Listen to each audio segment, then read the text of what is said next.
Su Spettacolo Mania siamo con Anthony Bajon e Jean-Baptiste Duron, giusto? Protagonista, coprotagonista e regista di Chien de la Casse. Allora, intanto questo è un film che parla di un'amicizia molto profonda e diciamo subito che è un film che ha scritto lo stesso regista, quindi ti chiedo se c'è qualcosa di autobiografico, mentre al giovane protagonista chiedo se ti è mai capitata un'amicizia di questo tipo, così forte, così anche insomma un po' a volte fastidiosa. Alors, c'est pas réellement autobiographique, mais c'est sûr que je raconte une jeunesse que j'ai connue, qui est la jeunesse des petits villages périurbains, des rapports d'amitié que j'ai pu croiser, que j'ai pu voir, mais c'est plus comme si c'était des parfums et des odeurs que je mixais après. Je n'ai jamais rencontré, pardon, je suis assez flou, mais j'ai pas connu un Miralles, un Dog, une Elsa, mais des sensations. Et après, c'est évidemment une fiction totalement créée toute pièce. Et moi, j'ai pas vécu une amitié comme ça. Par contre, j'ai rencontré des gens comme ça, mais avec qui on n'était pas du coup spécialement proches. Et moi, c'était pas de l'amitié, mais c'était plus de l'amour. Ouais, j'ai rencontré quelqu'un qui vraiment s'est servi de moi, qui m'a piétiné de manière un peu malsaine et tout ça. Donc voilà, je pense que ça m'a servi inconsciemment pour préparer Dog dans Chien de la Casse. E nel film vediamo che questa amicizia viene ulteriormente, diciamo, come dire, complicata dall'arrivo appunto di una ragazza, però c'è anche un discorso che a un certo punto i due amici fanno e l'uno dice all'altro: tu non hai bisogno di me, ma secondo voi l'amicizia è aver bisogno di qualcuno? Oui, mais avoir besoin de quelqu'un, c'est pas forcément utilitaire. On a besoin peut-être d'un regard sur soi, on a besoin d'être contredit, donc c'est pas... Ouais, je pense que dans l'amitié, on a besoin de l'autre, évidemment, mais c'est pas à des fins malsaines forcément. Oui, je pense la même chose. Je pense qu'effectivement, l'amitié sert aussi à ça. C'est dans les bons comme dans les mauvais moments. Et l'idée, c'est d'avoir quelqu'un aussi qui peut avoir un regard critique sur soi pour continuer à nous élever et à nous remettre en question. Ouais. Questo film è un'opera prima e c'è anche un attore esordiente, quindi è tutto nuovo, possiamo aspettarci, il pubblico può aspettarsi qualcosa quindi che non ha mai visto. E come state affrontando il successo che ha questo film così premiato? Bah, on s'y attendait pas, mais on l'affronte pas, on le reçoit comme beaucoup d'amour autour du film, et c'est un film qu'on a aimé faire. On s'est vraiment aimé aussi avec les comédiens, avec l'équipe. C'est des gens que j'aime beaucoup et que je connaissais aussi pour l'équipe technique depuis longtemps. Donc c'est un film qui a été fait dans l'amour et il en a reçu. Donc il n'y a pas à affronter ça, il y a à savourer et à remercier les gens d'en avoir parlé aussi. En France, il y a eu beaucoup de bouche à oreille, le film est resté très longtemps en salle.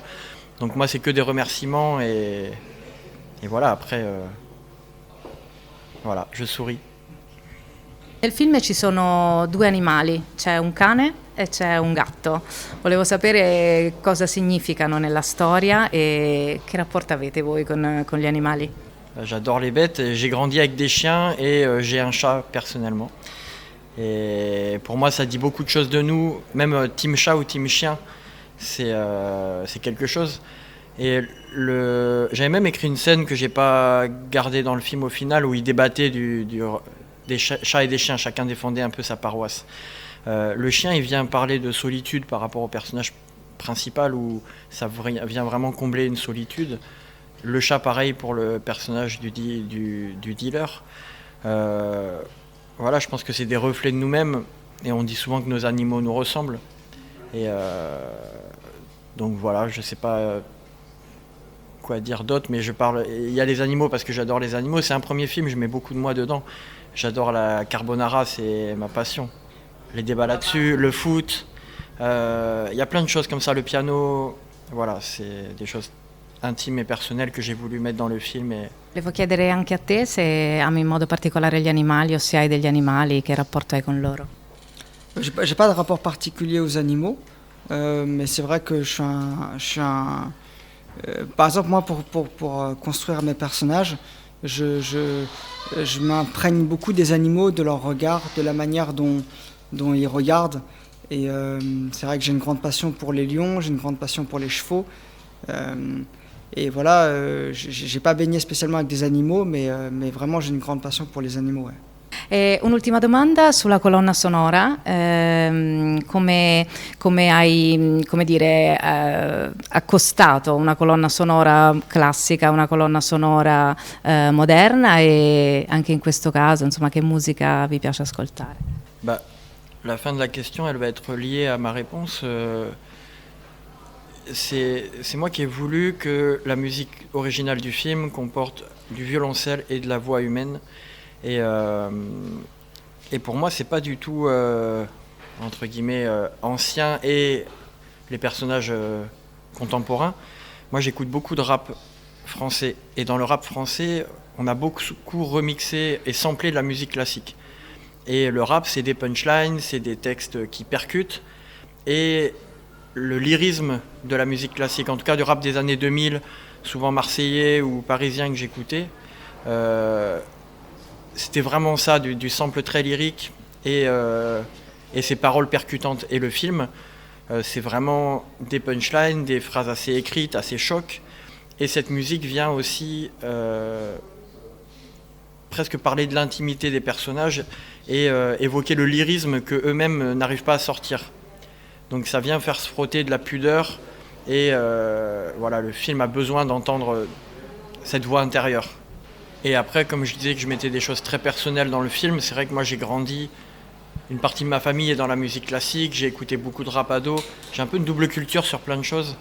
Et c'est vraiment moi ce rapport, j'ai écouté de la musique classique, j'ai grandi avec, et j'écoutais du rap et des musiques beaucoup plus très contemporaines, quoi. Moi j'écoute effectivement, comme JB, beaucoup de rap et j'écoute aussi beaucoup de pop. Voilà. Grazie mille. Grazie.